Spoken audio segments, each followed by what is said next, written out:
Baik,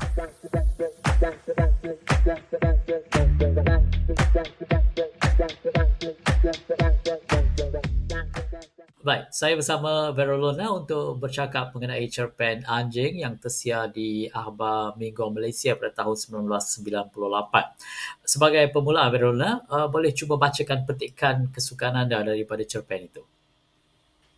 Okey, petikan ada dua petikan yang saya suka. Petikan pertama, si ayah tidak bersuara sepanjang dia membawa anjingnya berjalan-jalan. Si anjing pula semacam menyedari keadaan fikiran dan jiwa tuannya. Lalu, ia tidak berjalan terlalu cepat maupun terlalu lambat. Ia hanya berjalan beriringan dengan tuannya. Petikan kedua yang saya pilih, sampai di bahagian badan lori, si lelaki meraung.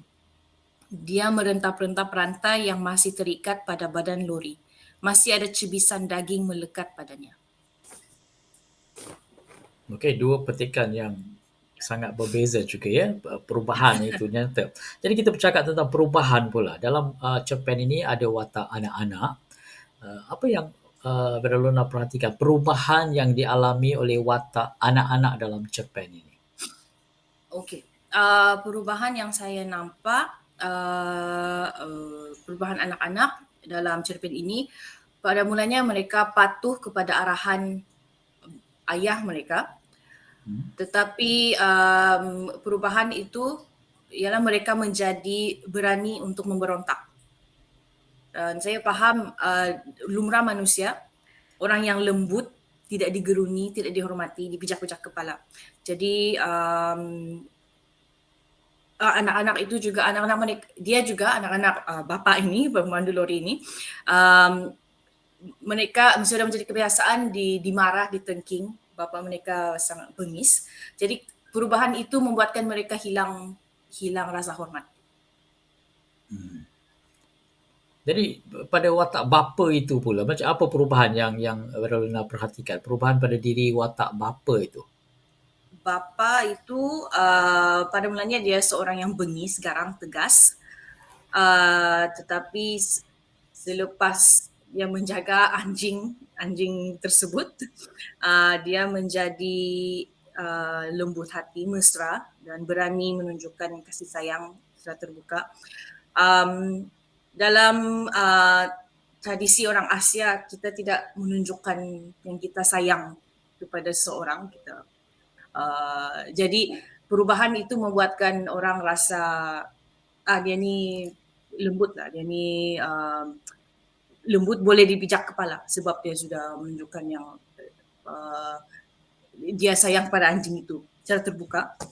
Dan anak-anak juga tidak kenal versi bapa yang lembut, jadi hilang rasa hormat.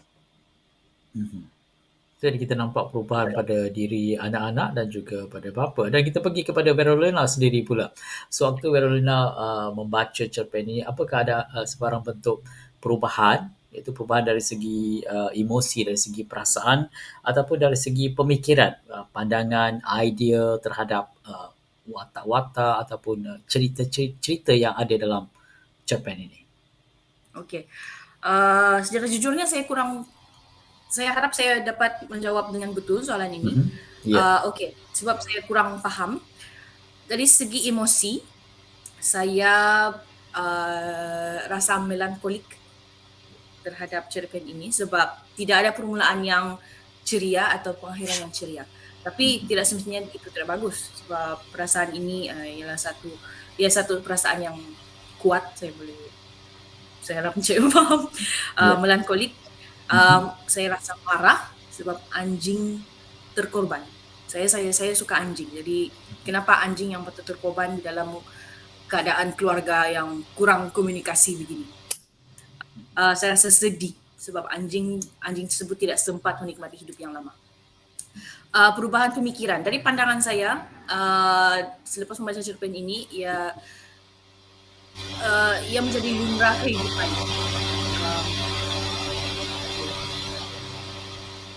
Sudah menjadi lumrah kehidupan. Setiap keluarga tidak sempurna.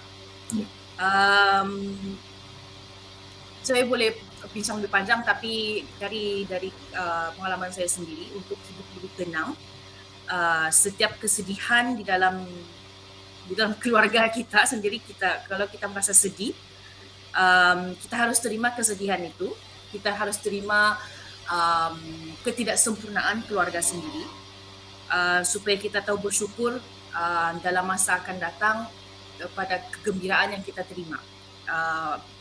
Mungkin boleh diterangkan lagi, maksud saya kita boleh mencorakkan hidup sendiri bila kita sudah dewasa,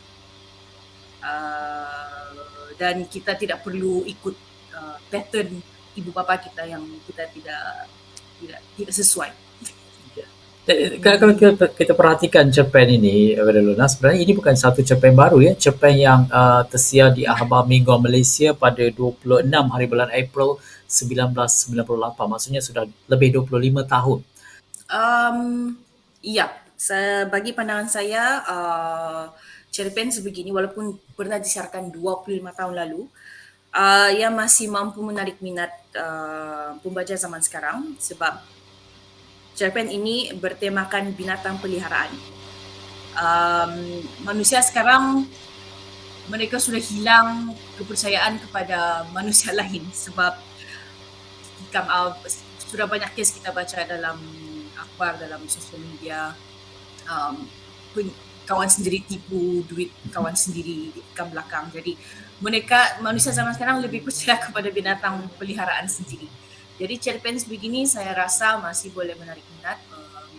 Ini seperti cerpen sebegini ialah zon selesa bagi kebanyakan orang, saya rasa, bagi pandangan saya.